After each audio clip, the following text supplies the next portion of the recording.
선지식들이여, 나는 이제 육조 스님이 나는 오조 홍인 화상의 처소에서 한 번 듣고는, 법문을 한 번 듣고는 말씀 끝에, 법문 끝에 문득 깨달아. 여기서 어나 변호라는 말이 나와요. 문득 깨달아, 어나 변호. 문득 깨달아서 물록 진여 본성을 보았습니다. 여보세요? 스승의 회상에서, 스승의 처소에서 법문을 듣다가 문득 깨닫는단 말이에요. 어나 변호한단 말이에요. 말 끝에 깨닫는 거예요. 법문을 듣다가 깨닫는 거예요. 선에 우수히 많은 1700 공안이 있는 이런 말을 하잖아요. 즉 1700가지 수없이 많은 스님들의 깨달음의 기연, 시절 인연, 깨닫는 인연들이, 기연의 이야기들이 나온단 말이에요. 그 중에 수행하다 깨달았다 이런 얘기는 찾아본 적이 없어요. 법문 듣다 깨닫는 게 많고, 혹은 일상생활 법문 끝에 뭔가 콱 이렇게 궁금함이 가득 들어차 있다가 문득 어떤 소리를 듣고 깨닫거나 무언가를 보고 깨닫거나, 소리를 듣고 깨닫는 게 많아요.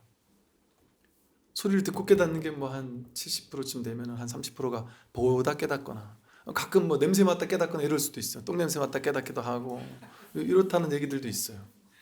어떤 경계 속에서 깨닫는단 말이죠. 그래서 이게 원칙인 거예요. 대원칙. 법문을 듣고 깨닫는 거예요. 수행을 해서 깨닫는 게 수행을 하는 게 아니다라는 말의 의미를 잘 알아야 돼요. 수행을 하지 말라는 게 아니라 유의 조작의 수행을 하는 사람에게는 그 수행하는 거 아니야 이렇게 방편으로 말하는 거예요. 즉 그렇게 하는 수행을 하는 거 아니야 이 소리예요. 하되 함이 없이 하는 게 진짜 수행이라는 말이에요. 중도가 진짜 수행이지 유의 조작은 수행 아니에요. 무위법이야말로 진짜 수행이죠. 그러니까 자기가 수행하고 있는 동안은 수행한다는 생각도 없어요. 화두가 들려 있는지 안 들려 있는지 그거 잘 몰라요. 어떨 때는. 근데 자꾸 이거를 내가 화두가 들려 있나? 화두 나 들린 지 며칠째야. 뭐 난 오늘은 한 80% 들린 것 같아. 뭐 이런 식으로 자꾸 자기의 공부 상태를 자꾸 이렇게 뭔가 규정하려고 하거든요. 그게 제일 안 좋은 습관이에요. 이 공부하는 사람한테는. 그냥 몰라야 돼요. 내가 가는지도 모르고 잘하고 있는지도 모르게 꽉 막힌 채 그냥 이러지도 저러지도 못해. 생각이 움직이지 않아야 된단 말이죠.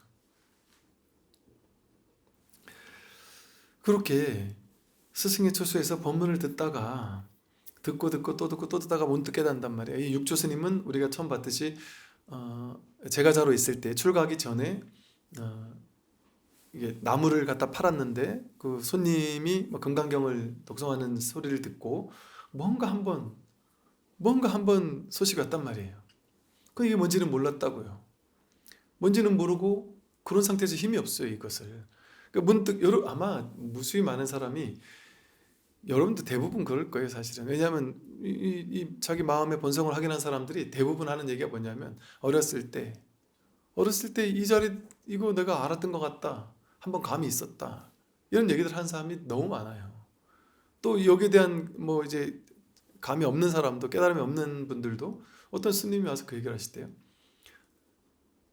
자신이 출가한 이유를 가만히 돌이켜보면, 제가 중학교 때 초등학교 때라 했나? 그때 친구들 막 와가지고 파티하고 이래저래 막 하고 있었는데 뭐가 모르게 갑자기 문득 뭔가 이 시공이 그냥 확 끊어지는 것 같으면서 애들은 막 이렇게 왔다 갔다 하는데 나 혼자 그냥 그런 순간이 한 몇 분간 지속이 됐었대요. 근데 그게 뭔지를 모르겠더라는 거예요 도저히. 근데 그게 뭔지는 모르고 그냥 그러고 나서는 똑같이 그냥 전혀 바뀐 건 없이 그냥 똑같이 살았는데 왠지 모르게 나도 모르겠다는 거예요. 그냥 나이 들어서 결국 출가를 했는데, 출가하고 지금에 와서 그냥 이렇게 돌이켜 보니까 그때 그게 뭔가에 대한 어떤 그 궁금함 이런 것들이 늘 있었던 것 같다. 그렇게 얘기를 하는 분도 계시고. 근데 이게 이 육조 스님처럼 처음에 건강수를 듣고 뭔가 한번 소식이 그래서 일별 이런 말을 하거든요. 처음에 그냥 언뜻 한번 이렇게 힐끗 볼 별자거든요. 이 본성자리를 힐끗 봤다는 거죠. 아주 조금 그냥 힐끗만 봐도 뭔가 모를 변화가 일어난다니까요. 근데 그거는 큰 변화일 수가 없어요. 힘이 약하단 말이에요. 이렇게 힐끗 보는 사람들은 은근히 있을 수 있다니까요. 근데 그게 제대로 이게 안착하기 전에는, 또 바른 스승을 만나기 전에는 이게 올바른 견초로 이어지기는 쉽지가 않은 것 같아요. 그러다가 야, 이게 뭔지 내가 꼭 공부하고 싶다 해서 5조를 찾아갔단 말이죠.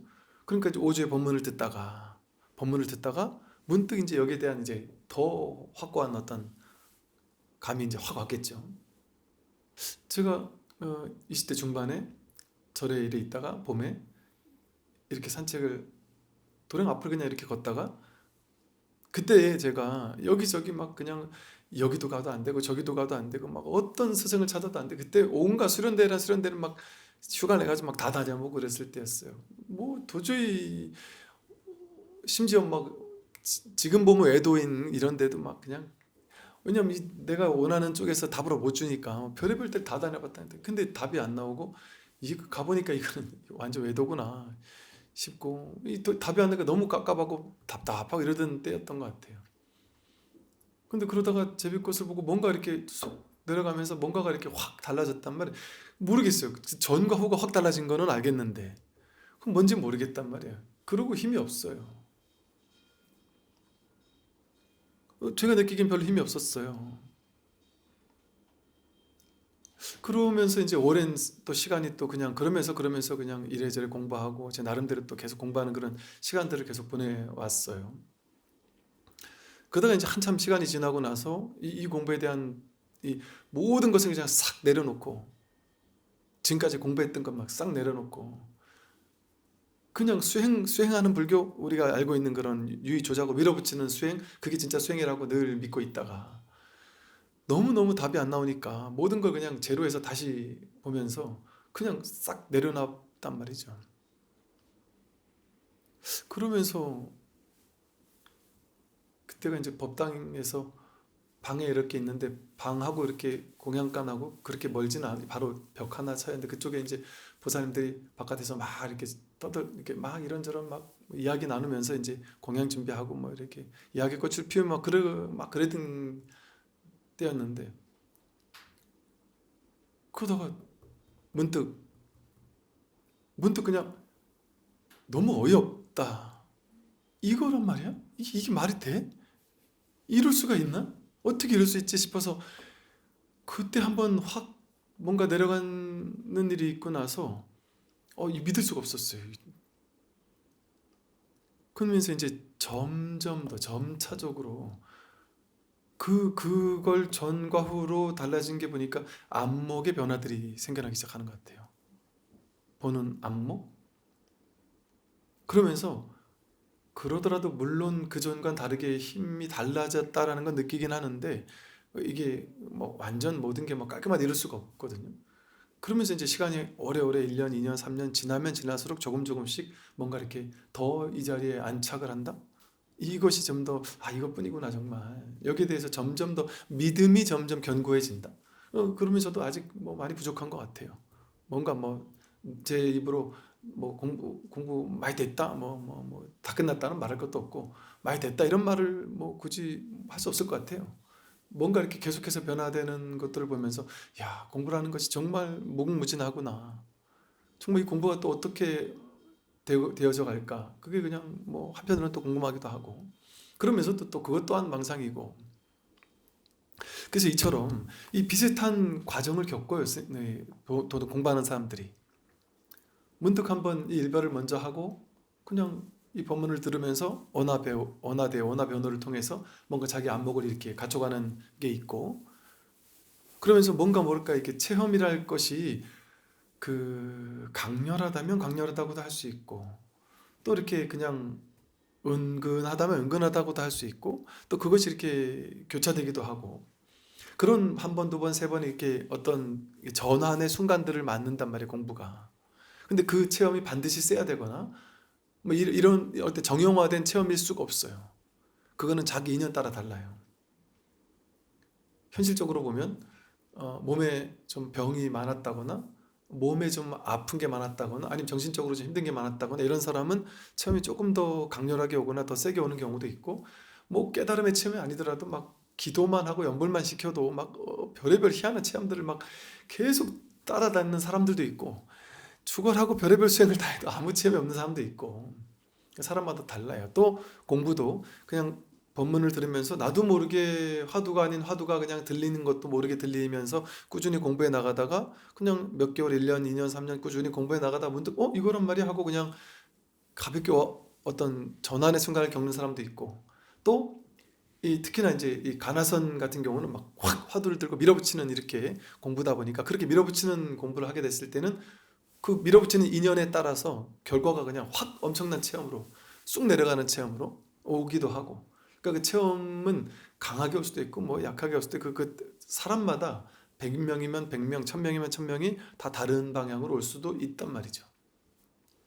그런데 이제 지금 우리나라에서는 이제 가나선이 주로 이제 주류였잖아요. 주류였다 보니까 한동안 오랜 세월 동안, 꽤 오랜 몇백 년 동안 그렇게 가나선에서 뭔가 밀어붙이는 수행을 통해서 한번 확 내려가는 이것을 강조하는 게 이제 많았다 보니까 그것만이 깨달음이다, 이렇게 이제 오해 아닌 오해를 하는 경우가 있죠.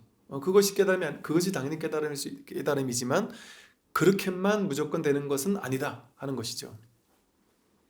그래서 이것이 부처님 당시도 그랬고 초기 선불교에서도 그랬어요. 또 지금 서구에 소시 많은 사람들이 뭔가 이런 법을 펴는 사람들이 은근히 더러더러 있거든요. 물론 거기도 약간 그 변죽만을 올리는 어떤 뭐 좀 이게 낮은 수준의 명상 같은 것들을 하는데도 워낙 많아서 이게 바른 걸 구분해야 되지만, 바르게 이렇게 법을 전하는 그런 서구의 영성가들도 있고, 그런 분들 아래서 이렇게 또 깨닫는 사람들도 보면 그냥 이렇게 가볍게 깨어나는 사람들이 훨씬 더 많다고 그래요. 그런 서구 영성가들의 글들도 보고 이래 보면 오히려 막 센 체험하는 사람들이 그렇게 많지가 않아요. 근데 이런 어떤 스승에게서 깨어나는 때는 이런 일들이 있고요.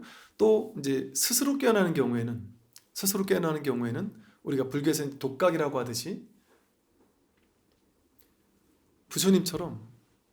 부처님은 아마 이 수행 저 수행 할 거 안 할 거 다 해보시고 나서 고행주의도 아니고 쾌락주의도 아니고 수정주의도 아니고 어떤 것도 어떤 방법도 나를 깨닫게 하지 못하는구나 하고 모든 것을 다 손을 놨단 말이에요.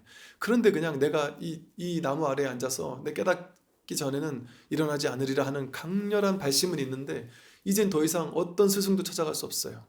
왜냐면 그 시대에 있는 모든 선정주의 스승 다 찾아갔고 고행주의 다 해봤고 다 해봤는데 또 이 답을 주지 못했단 말이에요. 어떤 방법도 쓸 수 없는 그 이러지도 저러지 못하는 꽉 막힌 상황 속에 거기서 그냥 콱 버티고 있었던 거예요. 그러다가 일주일 만에 다 깨달았잖아요. 요즘에 가나선에서 뭐라 그래요? 3일이나 7일이면 깨닫는다래요. 둔한 사람도 3일이나 7일이면 깨닫는다랜단 말이죠.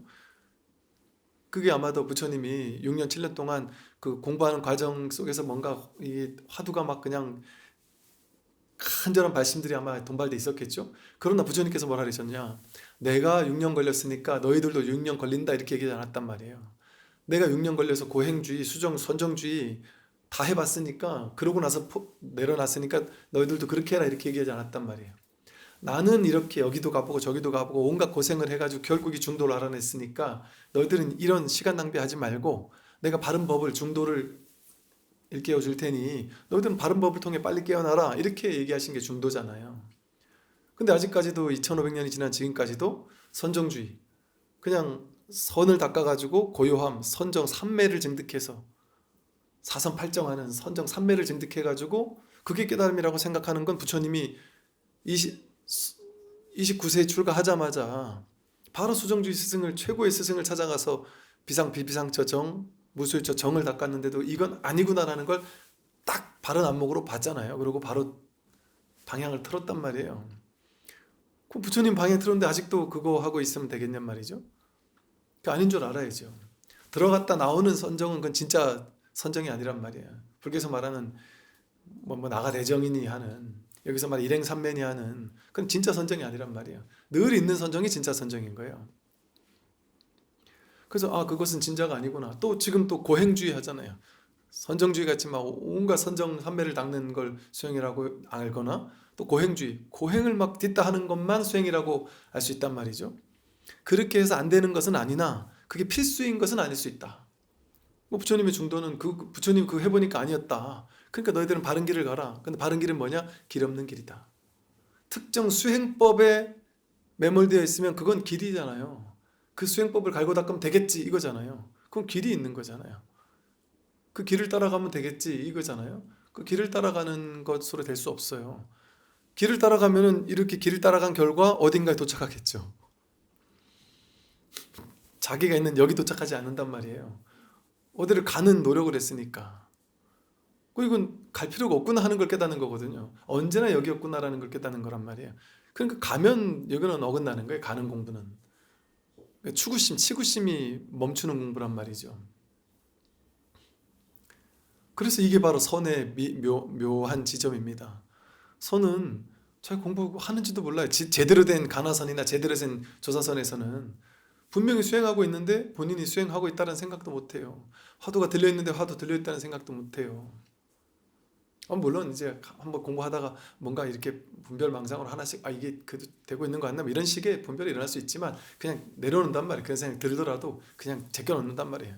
이것도 망상이지 하고 끌려가지 않는단 말이죠. 그래서 저절로 길 없는 길, 내가 공부 분명히 하고 있는데 공부하는지도 몰라요.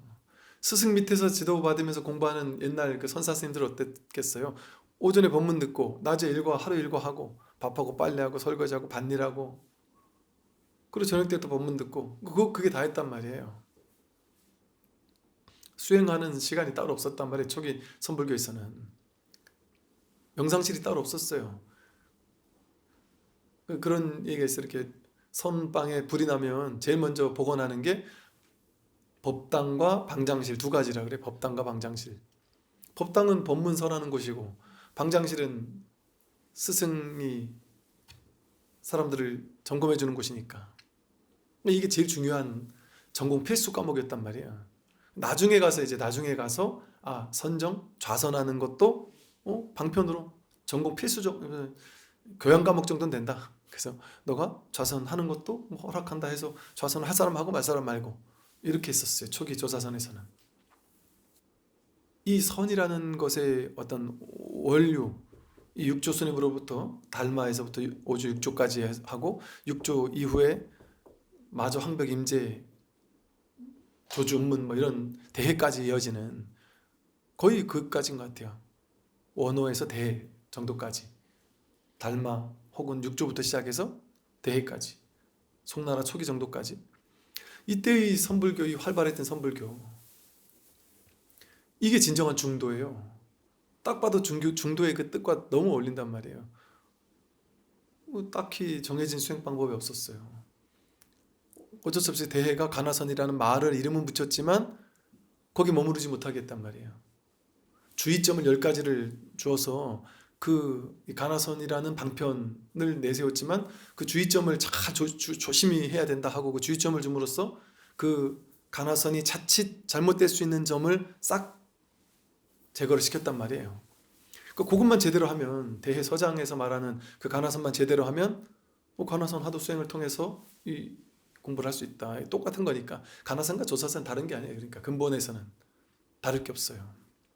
이렇게 대부분의 사람들이 이렇게 한번 말을 듣고 법문을 듣고 뭔가 콱 막혀 있다가 문득 깨달아 언화변호에서 진여본성을 보게 됩니다.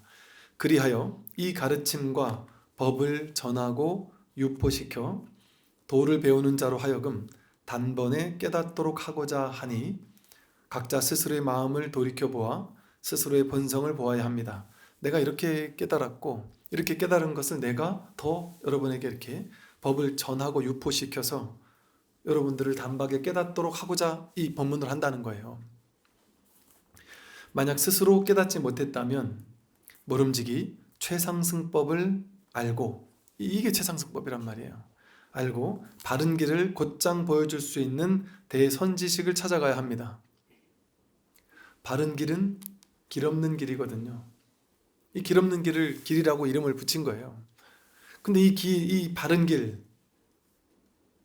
이 길을 가려면 아주 가물에 콩나듯이, 인류 역사 속에서 가물에 콩나듯이 부처님 같은 홀로 깨닫는 사람이 없는 것은 아니나 그거는 정말 이건 쉽지 않은 일이란 말이에요.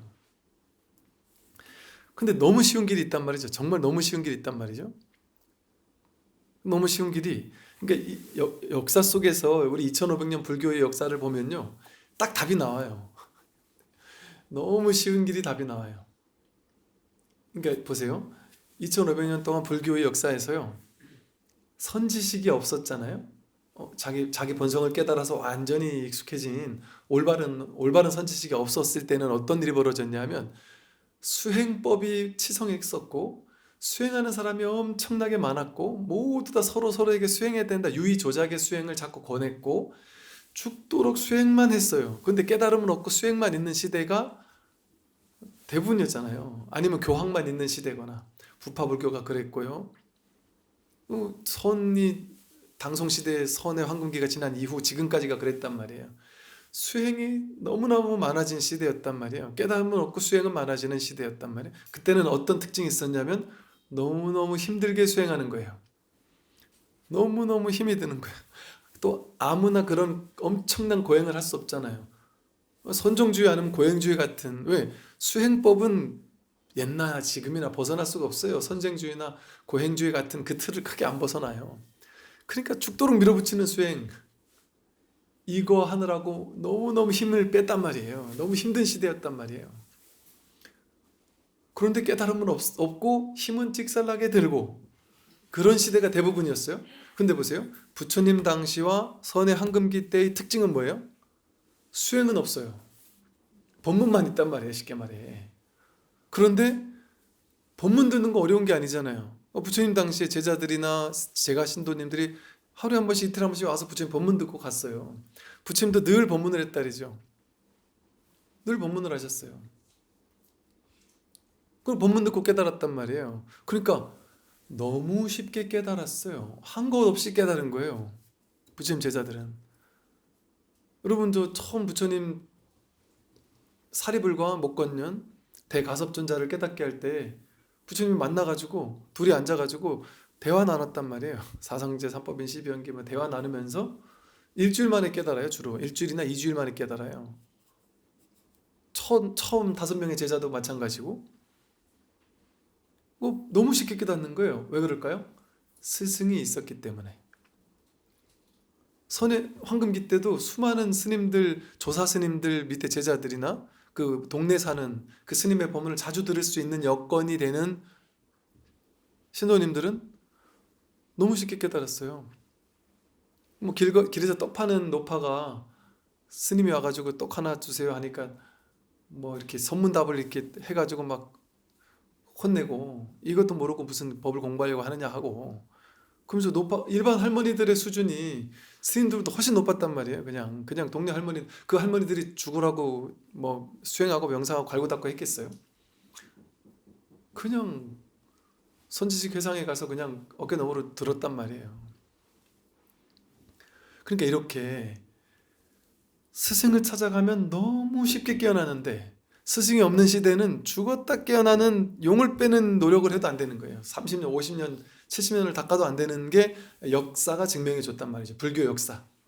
이 불교 역사가 이걸 증명해 줬잖아요. 부처님 당신 너무 쉬웠잖아요. 선의 황금기 때 너무 쉬웠잖아요. 그래서 이런 말이 나오는 거예요. 선어록 읽어보세요. 전부 다 이런 말이에요. 부처님 경전에도 이런 말이잖아요.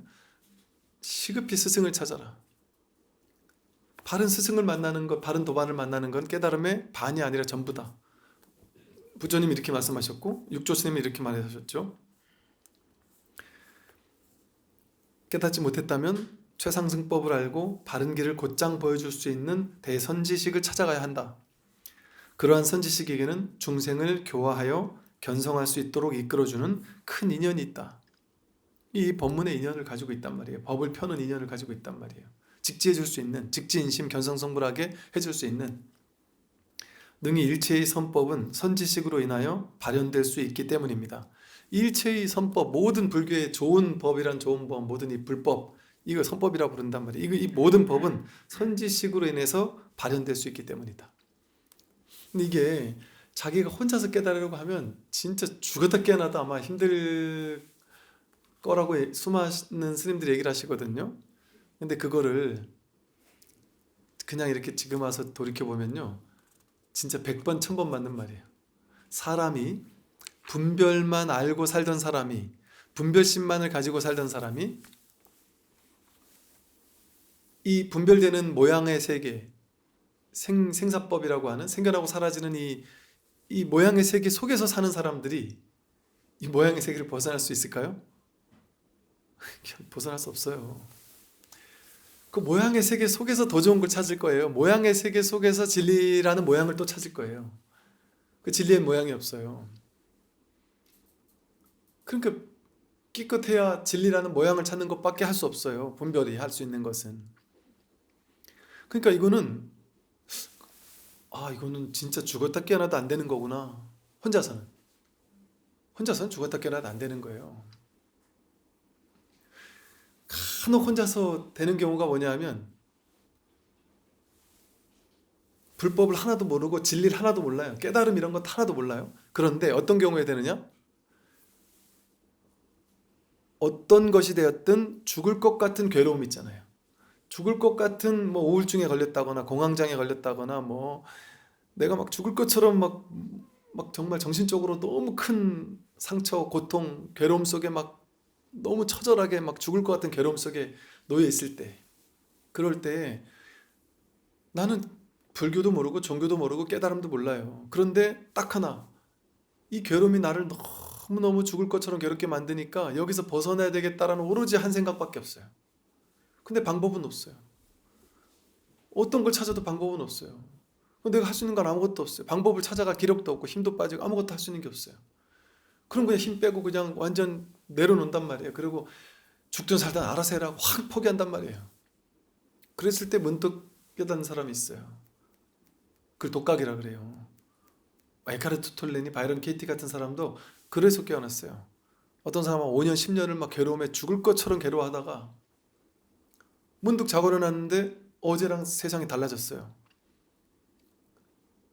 완전히 세상이 달라지고 내 안목이 달라지기 시작했단 말이에요. 점차 그 안목이 밝아지기 시작했고, 근데 그 사람들이 다 고백을 하는 게 뭐냐면 분명히 내가 이게 뭔가가 달라졌는데 이게 뭔지 몰랐단 말이에요. 이게 뭐 성경인가 아니면 뭐 옛날에 전적을 찾아봐도 철학 사상을 찾아봐도 이걸 답을 주는 사람이 없단 말이죠. 근데 이 사람들이 고백하는 게 뭐냐면 동양의 불교라는 경전이나 선어록을 봤더니 내가 깨달은 게 이거였구나.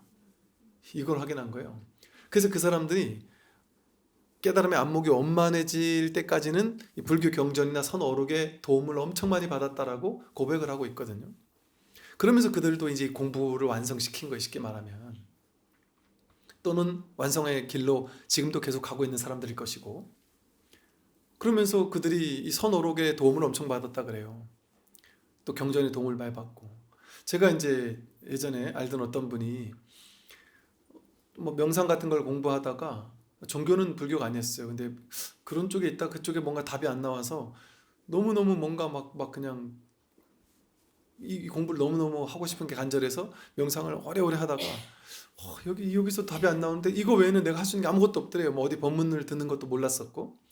그러니까 그냥 시간만 나면 늘 명상하러 앉아있고 했는데, 그러다가 또 이렇게 명상하고 있다가 어느 날인가 명상 끝나고 이렇게 일어나려고 했는데 그냥 막 눈물이 나더래요. 펑펑 뭐 울기를 뭐 그냥 며칠을 그렇게 울고, 이게 딱 느낌에 이거는 그냥 표피적인 눈물이 아니었구나. 그냥 온 존재가 흘리는 눈물 같았대요. 어떻게 이렇게까지 눈물이 사람이 많이 흘릴 수 있을까 싶을 정도의 눈물을 막 흘리면서 그랬대요. 그런데 이게 뭔지 모르지만 그냥 그러고 계속 그냥 부딪힌 거예요. 거기서 생각을 움직이지 않고 그냥. 그러고 나서 그날도 명상을 하고 일어나가지고 이렇게 산책을 하려고 이렇게 몇 발짝 걷는데 뭔가 그냥 이 법이 하나가 확 드러났다는 거죠. 근데 본인은 이 불교라는 걸 1도 몰랐다 보니까 이게 하나님의 은총인가? 그 막연히 그렇게 생각했대요. 근데 아무리 봐도 거기에는 내가 깨달은 이 얘기가 없더라는 거죠. 그러고 나서 이분이 찾다가 혹시 설마 이게 불교인가 싶어가지고 경전을 읽는데 너무 충격을 받았대요. 이거였구나. 불교가 진짜구나. 불법이라는 게 이게 진짜 법이구나. 그러면서 그때부터 완전 불교에 빠져가지고 탐독을 하면서 이 공부를 이제 해나갔다, 이런 얘기를 하는 걸 또 들었단 말이죠. 이렇게 제가 인류 역사라는 영성의 역사랄까요? 종교의 역사, 깨달음의 역사가 뻔하잖아요. 지금 다 전적이 우리가 살펴볼 수 있단 말이에요.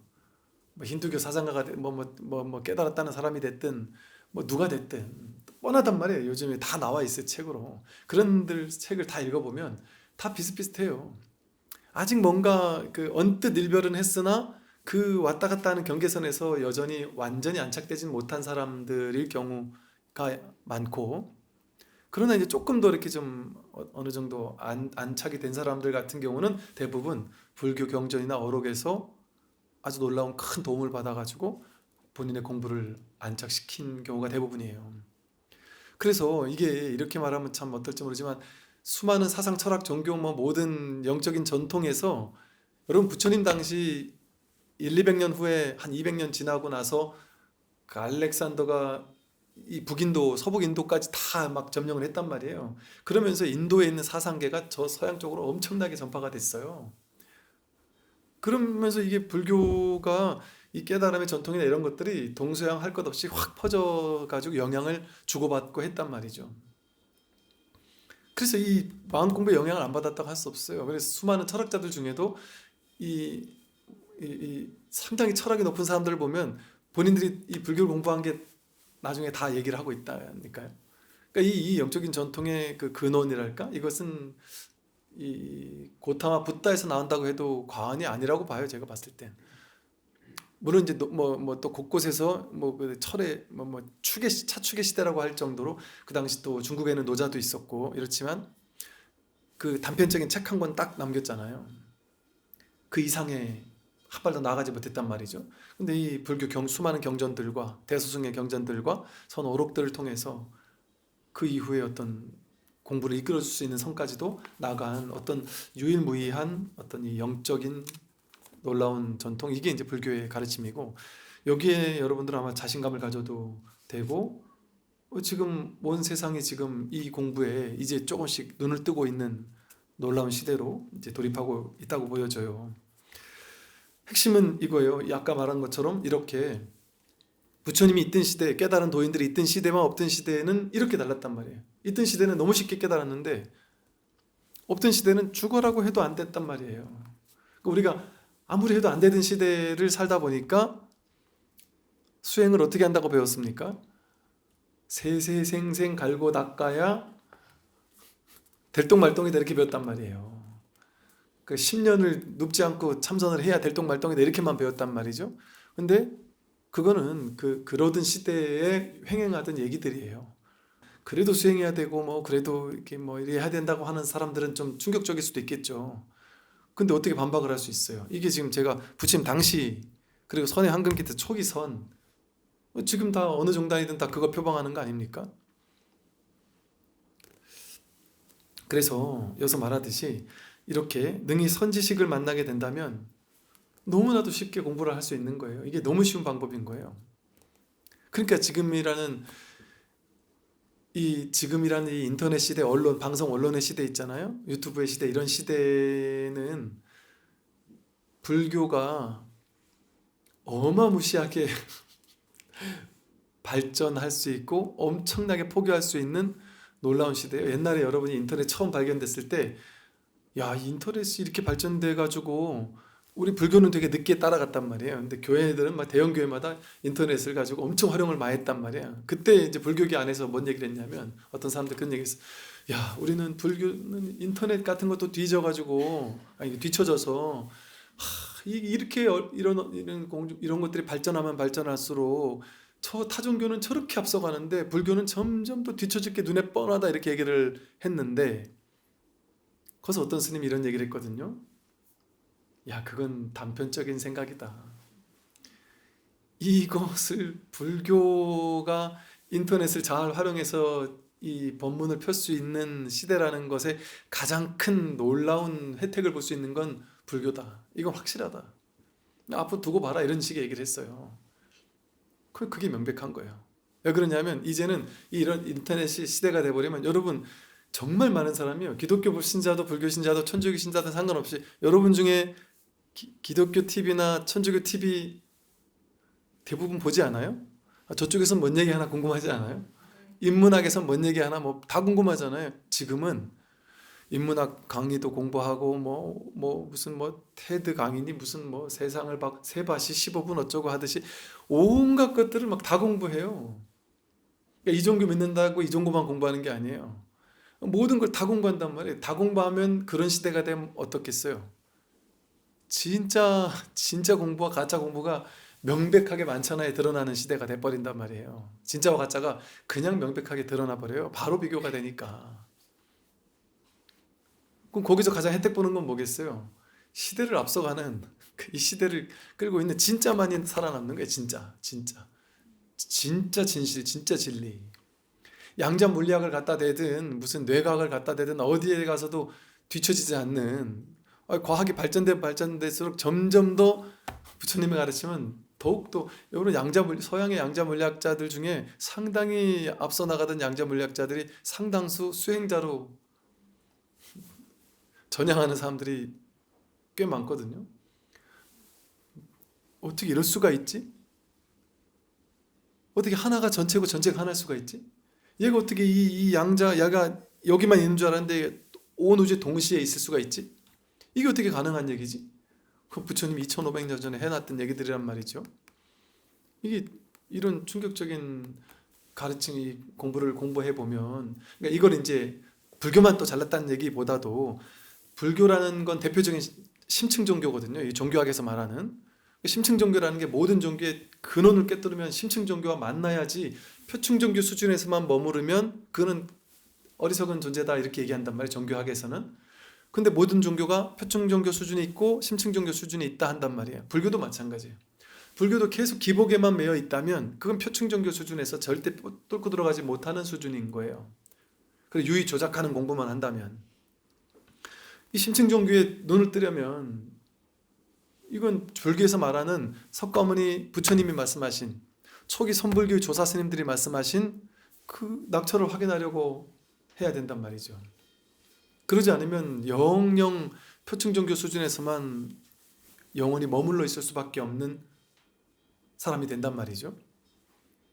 그래서 그걸 뚫고 들어가는 그런 어떤 공부를 해야 한다라는 게 지금 하여간 그 종교학 하는 그 교수님들이 나와서 막 대담도 하고 그러는 걸 봤더니 그런 얘기를 하더라고요. 그래서 지금 세계적으로 아주 그 영성이란 이름으로 혹은 종교란 이름으로 아주 이 심층 종교적인 모든 종교가 그 종교의 근원에서 진정으로 설하려고 했던 얘기가 뭐냐, 이런 거를 본단 말이죠. 3세 제불의 12부경이 사람의 본성 가운데에 스스로 구족되어 있으나 스스로 깨닫지 못한다면 모름지기 선지식의 지시를 구함으로써 볼 수 있습니다. 12부경 8만 대장경이 자기 본성 가운데 스스로 구족되어 있어요. 여러분 8만 대장경 다 공부해야 될 것 같잖아요. 마음 깨달으면 자기 입에서 나오는 모든 말이 8만 대장경이 돼버릴 수가 있겠죠. 당연히 자기가 확인한 이 자리에서 얘기를 하니까 무슨 말이든 무슨 방편이든 다 나오죠. 무엇이든 다 얘기할 수 있죠. 그게 법인 것이지, 박제화된 2000년 전, 1000년 전의 얘기를 딱 그걸 문자 그대로 진리라고 믿어가지고 거기 사로잡혀 있다면 그거는 법상에 빠져 있는 거예요. 법에 머물러 있는 거예요. 임시 방편이라는 진실을 모르고, 그러니까 경전은 전부 다 경전이 가리키고자 하는 낙처, 귀결점이라고, 낙처를 봐야지 달을 가리키면 손가락을 보면 안 된단 말이에요. 이 경전이 전부 다 손가락이거든요. 이 달을 가리키면 손가락만 보는 게 아니라 달을 봐야 되잖아요. 그 달이 바로 이 자기 본성이란 말이에요. 깨달음이고 열반이고 해탈이고. 근데 경전이 손가락이란 말이죠. 그럼 그 경전은 어디서 나올까요? 자기 본성을 확인하면 자기가 부처라는 게 확인되고, 그럼 자기 입에서 경전이 나온단 말이에요. 그럼 그것을 청정한 승가라고 하는 거예요. 그러니까 불법성 삼보가 어디서 나옵니까? 자기가 불법성 삼보죠. 그걸 자성 삼보라고 불렀단 말이에요. 자기 삼보, 자기 부처, 자기 법, 자기 승. 그러니까 승보가 자성 승보잖아요. 당연히 자성 부처, 자기 부처, 자성의 법보, 자기 안의 법, 자성 승보. 그 말은 뭐겠어요? 여러분이 전부 다 스님이란 말이에요. 진짜 스님은 모양의 스님이 아니고, 모양을 스님이라고 생각하면 그건 진짜겠어요? 그는 스님은 스님이 아니다. 이름이 스님일 뿐이다. 라는 금강경의 대명제에 어긋나잖아요. 각자 자기에게서 스님을 찾아야 된다니까요. 뭐가 스님일까요? 내 마음속에 뭔가 진리를 찾고자 하는 뭔가 모를 갈증이 있잖아요. 뭔가 이 생사에 대한 괴로움에서 벗어나고 싶은 뭔가 모를 갈증이 있단 말이에요. 괴로움이 왔을 때 그 괴로움에서 벗어나고 싶다라는 뭔가 알 수 없는 그 마음이 있단 말이에요. 그게 자성승보예요. 자성승보의 울림이에요. 그럼 그 울림, 그 근원적인 울림이란 말이에요. 그것은 그걸 찾아가고자 하는 마음이 누구에게나 있어요. 신기하게도 제가 이 선에 대한 법회를 하는데 이렇게 많은 사람들이 여기에 같이 이렇게 울림이 있고 같이 공명하고 이럴 거라고 사실은 생각을 못했어요. 상상도 못했고. 근데 깨닫게 된 건 뭐냐면 지금 세상 사람들이 놀랍게도 자기의 자성삼보, 진정한 자기, 여기에 대한 갈증, 이게 누구에게나 있구나. 근데 신기하게 의외로 많은 사람이 자기가 그 표면 의식에서 머물러 있어 그렇지 자기의 그 나도 알 수 없는 어떤 층위에서는 이 법을 그리워하고 있다니까요. 간절해하고 있다니까요. 이걸 정말 확인하고 싶은 마음이 비불자들, 종교 없는 사람도 있더라니까요. 그래서 그것을 종교라는 거부감 없이 접하게 하기 위해서 서양에서는 뭐 영성 이런 말을 쓰기도 해요. 근데 서양에서 영성의 스승들이라는 사람들이 영성을 뭐라고 정의하는지 아세요? 이름은 불성이라는 이름은 안 쓰지만 이걸 마음이라고 하든 뭐라고 하든 뭐 맑은 마음이라고도 하고 에카르톨레인가는 아마 맑은 마음 이렇게 얘기도 하기도 하고 저마다 자기 나름대로 용어를 쓰지만 그러면서 다 뭐라 그러냐면 이것을 동양에서는 혹은 불교에서는 불성이라고 이름한다 이런 식으로 얘기를 한단 말이에요. 그러면서 이것에 대한 확인, 이것에 대한 자각, 이걸 한번 깨닫는 거 그걸 영성이라고 한다 이렇게 말해요. 그러면 지금 서구에서 말하는 영성이라는 것의 핵심은 뭐예요? 불성 확인하는 거예요. 선이란 말이에요. 근데 이제 이 영성이라는 말이 너무 광범위하게 쓰이다 보니까 개중에는 이제 좀 얼마나 그 명상을 빙자한 뭐 마음 산업을 빙자한 그 돈벌이 하려는 명상 같은 그런 것도 많단 말이에요. 그리고 뭐 끌어당김의 법칙이니 뭐 이 온갖 다양한 뭐 이렇게 아류들 내지는 뭐 이 범영성의 이름으로 마음 공부의 이름으로 정말 별의별 게 다 있어요. 뭐 무슨 뭐 기가 어쩌고 돌리고 또 어디선 뭐 뭘 하고 뭐 마음에 뭐를 치유해야 된다래고 뭐 별의별 게 다 있는데 그것도 나름의 작은 도움들이 될 거야. 아마 방편으로 이렇게 거쳐갈 수 있는 도움은 될 거예요. 근데 그 모든 것들을 5개, 6개, 7개, 8개 한 10년, 20년 하던 사람들이 저한테서 그런 얘기를 한다니까요. 스님 제가 여기서 이런 체험도 해봤고 저기서 저런 체험도 해봤고 이것저것 안 해본 게 없습니다. 온갖 영성단체 안 해본 게 없습니다. 근데 이 불교 만나고 보니까 그게 전부 다 쓰잘데기 없는 거였네요. 그거는 겨쳐가는 거였네. 결국 여기로 오려고 제가 그렇게까지 여기저기서 온갖 걸 다 해봤네요. 그거 이 마음자리에서 보니까 그거는 아무것도 아닌 그냥 분별일 뿐이 한마디로 분별일 뿐이었다.